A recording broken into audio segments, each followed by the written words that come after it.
Executive Director of the Africa Oral Network, Maureen Odoi, has urged SMEs and entrepreneurs to appreciate the demands of the market so as to stay relevant in their business. Speaking at the launch of her book, 12 Golden Secrets to Business Success, Maureen Odoi expressed the need for SMEs to be fluid and adjust to the flow of business in these uncertain times of COVID.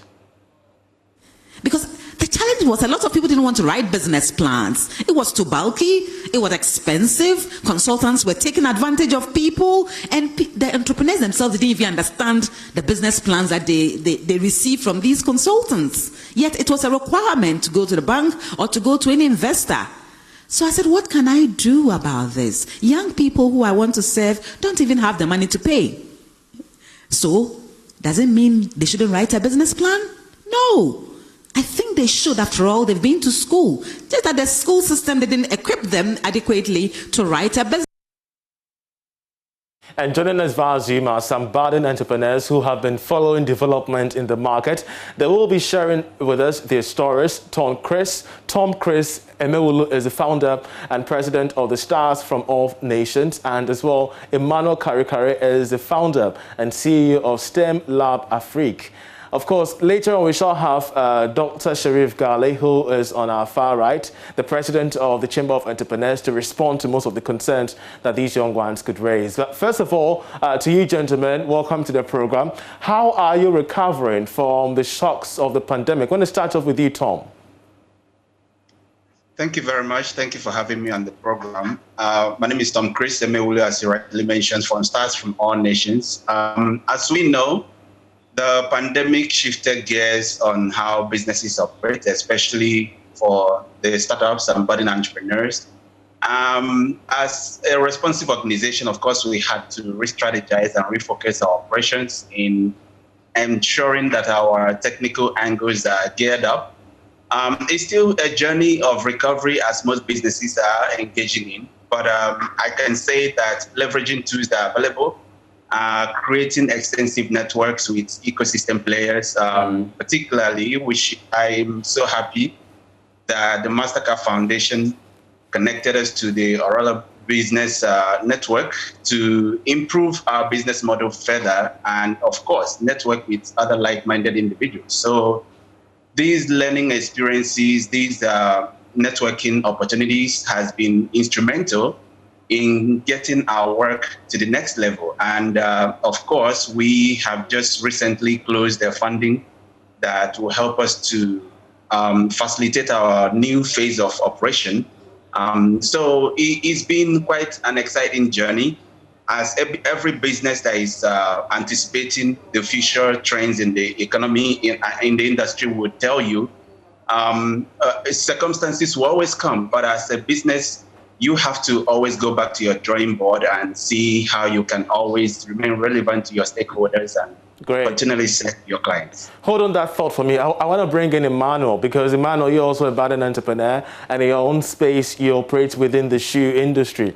What particular new tools have you adopted to remain afloat amidst the challenges of COVID? That, Tom, you were talking about the tools involved, but I believe there are some challenges that, COVID-19 brought your way. And as we're assessing the state of entrepreneurship in Ghana, I wanted to draw to us much of the challenges that yourself and your colleagues do face, even up till now.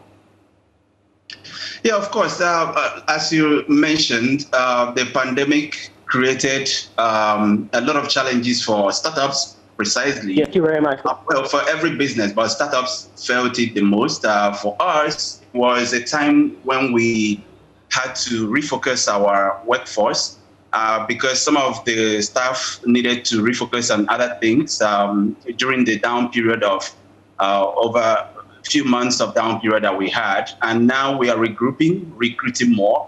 Of course, the funding was also a bit of challenge, but we are really grateful to the extensive network that we've developed over the 7 years of operation we've had. And for us, we are fortunate to actually get back to our work stronger because, again, the learning curves that we've accumulated has been instrumental. So I think one of the most important lessons for me is being responsive as against reactive.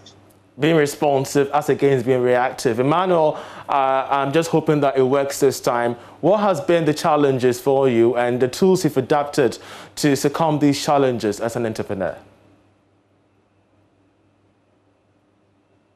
Thank you very much for the opportunity. So I think as an entrepreneur, basically, initially the idea was to actually start with providing virtual laboratory simulations to schools. And we intended establishing centers, physical centers. But then we realized that when the pandemic hit us, we realized that we have to actually re-strategize by actually developing a simulation portal, so a portal where students can visit and then have access to all these virtual simulations. So basically, the challenge actually made us re-strategize how to offer the services that we intended offering using the physical spaces. Great. So currently, we are actually running it online now. That's good to hear. Sharif Ghali, you're the president of the Ghana Chamber of Entrepreneurs. Help us understand the state of entrepreneurship in Ghana today. You've heard from these two young, entrepreneurs.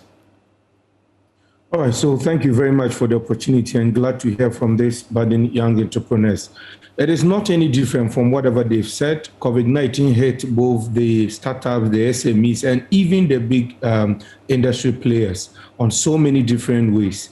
Currently, as we speak now, businesses are picking up. Those that are able to advance or adapt to technology are a bit coming back to life. The rest who are still doing the brick and mortar businesses are still lacking behind. However, one thing I believe that SMEs and young entrepreneurs have to do now is that for your business to be able to recover from the pandemic effects, you will need to really invest in changing a lot of business models.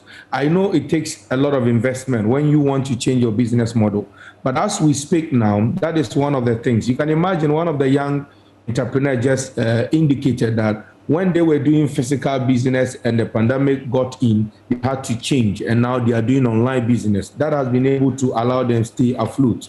Aside that, we need to adopt to technology. We did a research and we realized that about 80% of the SMEs that young people run are not using any technology or innovation that has to do with tech in their businesses.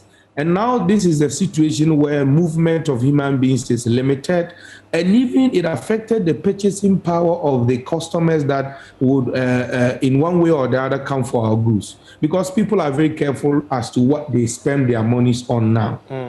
So now, if you do not work on how you can get to this larger number of customers, you might be what your business will go out. One other thing that I personally also observe is that a lot of these our youth businesses do not have what we call the burn rate. They don't take care of situations. For example, how can I plan my business in the event of any unforeseen things like COVID-19? How can I sail through if it is going to last for 3 months, if it's going to last for 1 year? But these are some of the things we lack. If today another COVID, I don't pray for it, comes, a lot of business will totally go down because they don't even have that sufficient burn rate to take care of their businesses beyond the situation. So then can we say that the state of entrepreneurship in Ghana is not tech focused?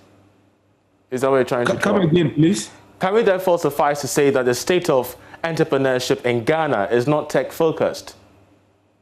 Yes, it's not tech focused at all. It's not tech focused at all. Our businesses still prefer to do the brick and mortar business. Great. That's what is our current challenge now. Great. I think our budding entrepreneurs out there could be listening and taking notes to that effect. We're so grateful, gentlemen, for this interaction with us regarding the state of entrepreneurship in our country.